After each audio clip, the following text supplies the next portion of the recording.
Dzina la Atate ndi la Mwana ndi la Mzimu Woyera. Amen. Ambuye bwerani mudzatithandize. Ulemu ukhale kwa Atate ndi kwa Mwana ndi kwa Mzimu Woyera, monga panali poyamba, tsopano ndi masiku onse ndi pa nthawi zosatha. Amen.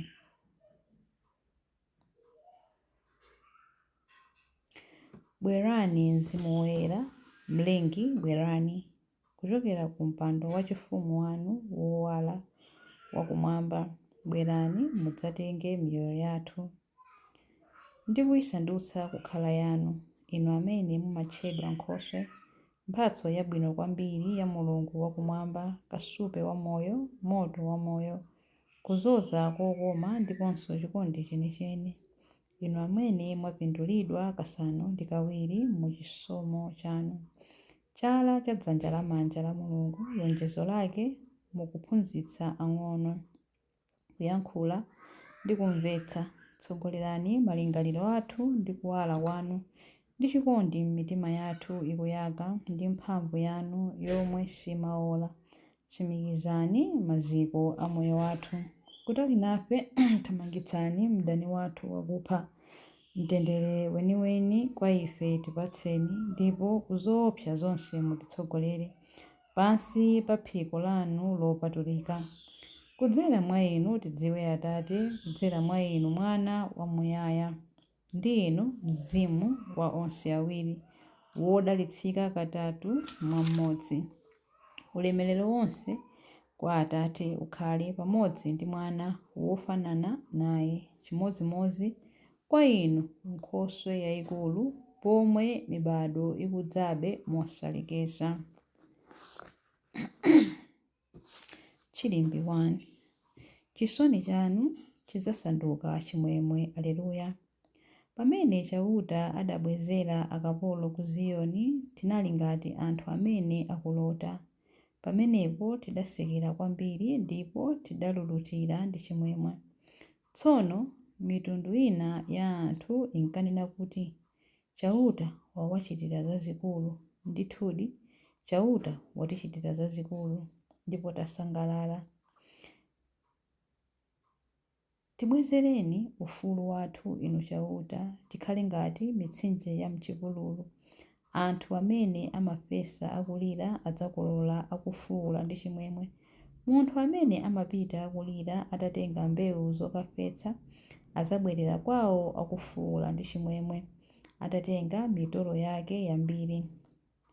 Ulemu ukhale kwa Atate ndi kwa Mwana ndi kwa Mzimu Woyera, monga panali poyamba, tsopano ndi masiku onse ndi pa nthawi zosatha. Amen. Chisoni chanu chidzasanduka chimwemwe. Aleluya. Chilimbi 2. Ngakhale tikhale amoyo kapena akufa, ndife ake a Chauta. Aleluya. Chauta akapanda kumanga nawo nyumba, womanga nyumbayo angogwira ntchito chabe. Chauta akapanda kulonda nawo mzinda, mulonda angochezera pachabe. Mungodzivuta kulawirira mmawa ndi kukagona mochedwa, kugwira ntchito movutikira kuti mupeze chakudya. Paja Chauta amapatsa wokondedwa ake zosowa zawo. Iwowo ali mtulo. Zoonadi, ana ndi mphatso yochokera kwa Chauta, zidzukulu ndi mphotho yake. Ana apaunyamata ali ngati mivi m'manja mwa munthu wankhondo. Ngodala amene phodo lake lodzaza ndi mivi yotere, sadzamchititsa manyazi. Akamalankhula ndi adani ake pabwalo la milandu. Ulemu ukhale kwa Atate ndi kwa Mwana ndi kwa Mzimu Woyera, monga panali poyamba, tsopano ndi masiku onse ndi pa nthawi zosatha. Amen. Ngakhale tikhale amoyo kapena akufa, ndife ake a Chauta. Aleluya. Chilimbi 3. Mulungu adalenga zonse mwa Iye ndi Iye, ndipo zonse zimalinga kwa Iye. Kwa Iye kukhale ulemerero mpaka muyaya. Aleluya. Timapemphera kuti muziyamika Atate amene adakuyenerezani kuti mudzalandire nawo madalitso onse amene amasungira anthu awo mu ufumu wakuwala. adatipulumutsa ku mphamvu za mdima wa zoyipa, nkutilowetsa mu ufumu wa mwana wake wokondedwa. Mwa iyeyo Mulungu adatiwombola, ndiye kuti adatikhululukira machimo athu. Khristuyu ndi chithunzi chenicheni cha Mulungu wosaoneka. Iye ndiye mwana wake woyamba, wolamulira zolengedwa zonse. Kudzera mwa iye Mulungu adalenga zonse, zakumwamba ndi zapansi pano, zooneka ndi zosaoneka. Mulungu adalenga zonse kudzera mwa iye, zonsezo adalengera iyeyo. Iyeyo analipo zinthu zonse padakalibe. Mwa iye zinthu zonse zimalumizana pamodzi. Iye ndiyenso mutu wa mpingo, thupi lake. Ndiye gwero lake, woyambirira mwa owuka kwa akufa, kuti pa zonse iye akhale wopambana ndithu. Kudakomera Mulungu kuti umulungu wake wonse ukhalemo mwa Khristuyo. Mwa iyeyo Mulungu adafuna kuyanjanitsanso zinthu zonse ndi iye mwini, zapansi pano ndi zakumwamba. Adachita zimenezi pakudzetsa mtendere, kudzera mwa imfa ya mwana wake pa mtanda. Ulemu ukhale kwa Atate ndi kwa Mwana ndi kwa Mzimu Woyera, monga panali poyamba, tsopano ndi masiku onse, ndi pa nthawi zosatha. Amen. Mulungu adalenga zonse mwa iye ndi iye, ndipo zonse zimalinga kwa iye. Kwa iye kukhale ulemerero mpaka muyaya. Aleluya. Mawu a Mulungu. Mawu akuchokera mu buku la 1 Korinto 2 verse 9b mpaka 10. Maso a munthu sanazione, makutu a munthu sanazimve, mtima wa munthu sunaganizepo konse zimene Mulungu adawakonzera amene amamukonda. Ifeyo Mulungu adatiwululira zimenezi mwa Mzimu Woyera, pajatu Mzimuyo amadziwa zinthu zonse kotheratu, ngakhalenso maganizo ozama a Mulungu. Mawu a Ambuye. Tithokoze Mulungu. Chiyankho. Mzimu Woyera ndi Nkhoswe. Aleluya, aleluya. Mzimu Woyera ndi Nkhoswe. Aleluya, aleluya. Azakuphunzitsani zinthu zonse. Aleluya, aleluya. Ulemu ukhale kwa Atate ndi kwa Mwana ndi kwa Mzimu Woyera. Mzimu Woyera ndi Nkhoswe. Aleluya, aleluya. Chilimbi cha nyimbo ya Amayi Mariya.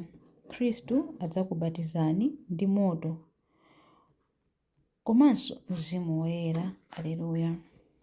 Mtima wanga ukutamanda Ambuye, ndipo mzimu wanga ukukondwera mwa Mulungu mpulumutsi wanga, popeza kuti wayang'ana kutsika kwa mtumiki wake. Ndithu kuyambira tsopano anthu a mibado yonse adzanditcha odala. Iye amene ali wamphamvu wandichitira zazikulu, ndipo dzina lake loyera. Amawachitira chifundo anthu a mibado ndi mibado amene amamulemekeza. Wachita zamphamvu ndi dzanja lake. Wabalalitsa anthu a mtima wonyada. Mafumu amphamvu wawatsitsa pa mipando yawo yachifumu. Anthu wamba nkuwakweza. Anthu anjala wakhutitsa ndi zabwino. Anthu olemera nkuwabweza osawapatsa kanthu. Wadzathandiza anthu ake a Israeli pokumbukira chifundo chake. Izi ndi zomwe adalonjeza kuti adzawachitira makolo athu akale aja, Abrahamu ndi zidzukulu zake mpaka muyaya. Ulemu ukhale kwa Atate ndi kwa Mwana ndi kwa Mzimu Woyera, monga panali poyamba, tsopano ndi masiku onse, ndi pa nthawi zosatha. Amen.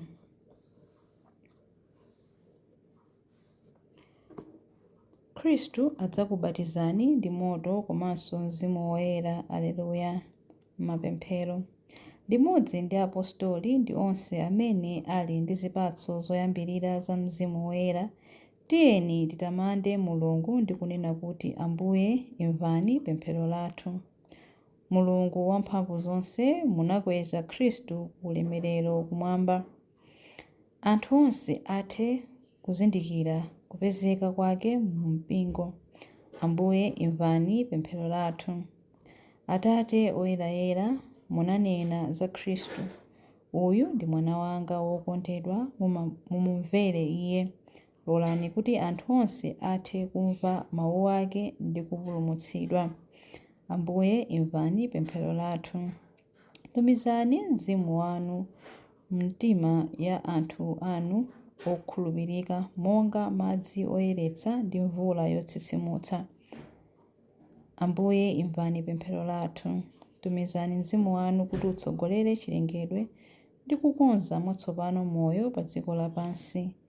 Ambuye imvani pemphero lathu. Tikupereka ku chisamaliro chanu onse amene adafa, ndipo tikupempha kuti mulimbitse chiyembekezo chathu cha kuuka kwa akufa komwe kudzachitike. Ambuye imvani pemphero lathu.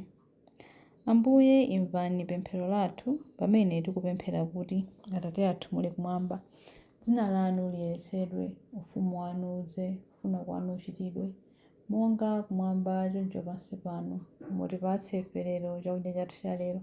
Mutikhululukire ife zochimwa zathu monga ifenso takhululukira adani athu.